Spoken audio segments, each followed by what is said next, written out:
the interest of time, it's become 6 lessons from Innovator. Let me just check everything's good to go here. Okay.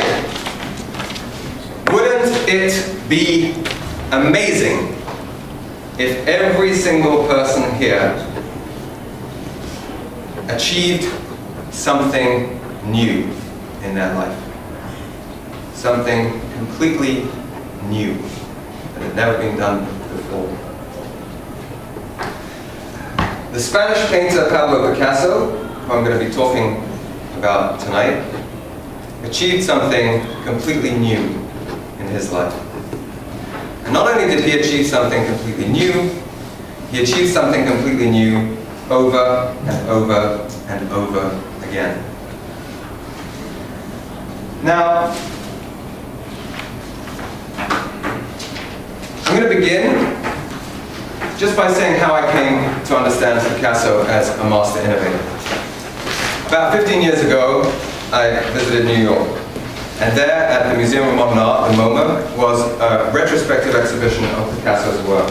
His drawings, his sculptures, and his paintings.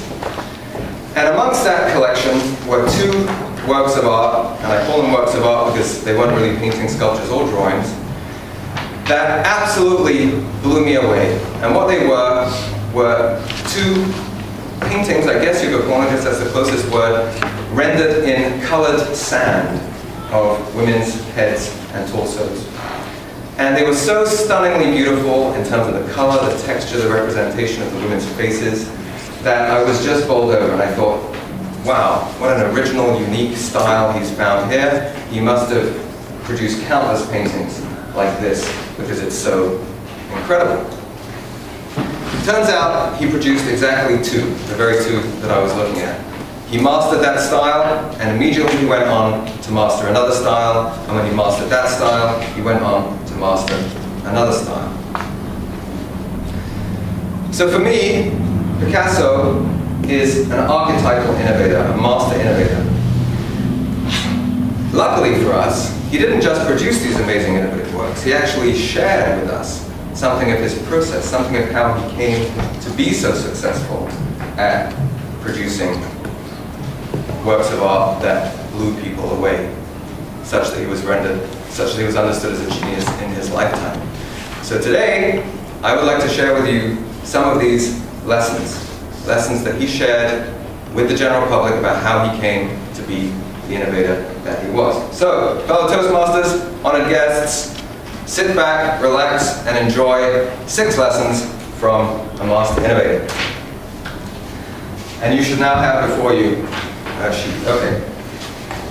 So, lesson number 1. Every act of creation is first an act of destruction. This should come as no surprise to any of you who have lived in this neighborhood for the past 10 years. We've seen countless buildings destroyed so that new buildings can be created. But what is true of physical reality is equally true of mental reality. If we're to come up with a genuinely new idea, a genuinely new concept, a genuinely new product based on a genuinely new idea, we have to first destroy our preconceptions, our stereotypes, the cliches that dominate our thinking and make us limit what we can realistically conceive of. Lesson number 2. Our goals can only be reached through the vehicle of a plan. And not just any plan, but a plan that you can vigorously commit to. One of my favorite university professors, I know I'm walking in front of this, but it's not like you can't see it. One of my favorite university professors, a man called Scott Gardner, said the reason he loved lists, to-do lists, is because without them, he felt listless. The same is true of a plan. Without a plan, we don't know where we're going, and so we don't know what we can do to get to where we want to go. And it can't just be a plan that we kind of think is a pretty decent plan. It has to be a plan that we fervently believe in. It was only by fervently believing in our plan can we overcome the obstacles that will inevitably arise in the execution of our plan. Lesson number 3. He can who thinks he can, he can't who thinks he can't. Picasso saw this as an inexorable law. When he was young, when he was a little boy, his mother said to him, "Pablo, if you are a soldier, you will become a general. If you are a monk, you will become the Pope," which led Picasso later in his life to say, he didn't become just any painter, he became Picasso. We may not be lucky enough to have parents, or a mother in this case, who affirms us in that way. But that doesn't mean we can't feel as positively about ourselves as we can positively feel, and encourage those close to us, on whose success our success depends, to feel as positively as they can possibly feel about themselves, that they can believe that they can achieve whatever they want to achieve. Lesson number 5. Inspiration exists, but it has to find us working.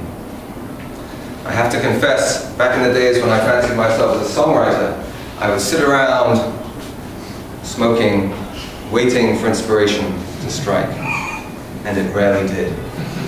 On the few occasions that it did strike, I was there in front of the piano or behind the guitar, figuring stuff out, trying to make stuff happen.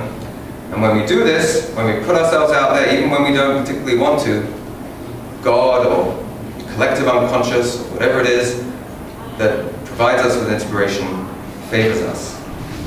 So inspiration exists, but it has to find us working. Lesson number 6. Success is dangerous. One begins to copy oneself. And copying oneself is far worse than copying someone else. It leads to sterility. I don't know about you, but sometimes I think I'm onto a formula for success. I think, I did this, and that happened. So I'm going to keep on doing this, so that that happens again. I'm going to do it over and over and over and over and over and over again. It worked this time, so it's going to work the next time. Well, it may work for a little while, but then all of a sudden, things that you hadn't really factored into the equation, circumstances, context, changes, and all of a sudden you do this, and not only does that not happen, but something completely unexpected that you really wish didn't happen, happens instead. A true innovator, like Picasso, will say, this happened, and then that happened. But I'm not going to do this again. I'm going to do the next thing that I can do, and see what happens then. And finally, you mustn't always believe what I say. Picasso said this. Why did he say this? Because we like to think there are people who know. We like to think there's certainty out there. That somewhere, somehow, we're going to get to some truth that's going to change our life. And somebody out there has it, if we could only find it. Well, Picasso didn't believe this. He said, these were answers that he gave to questions. And he gave the best answer he could possibly give, but maybe there is no answer. He said what worked for him, or what he believed in that moment worked for him. Maybe it'll work for you. You can try it, but you certainly don't know for sure. Ultimately, you can't depend on somebody else's authority. You have to depend on your own. So there you have it, ladies and gentlemen. 6 lessons from a master innovator. I will close with this. In preparing this presentation, it occurred to me that I understand these principles fairly well. I'm familiar with them, I know them, but on a daily basis, I don't implement them as much as I would like. So I encourage you to do what I'm going to do, which is commit to living my life on a daily basis according to these principles, in the hope and the expectation that I and you all go out there and create something genuinely new with your lives.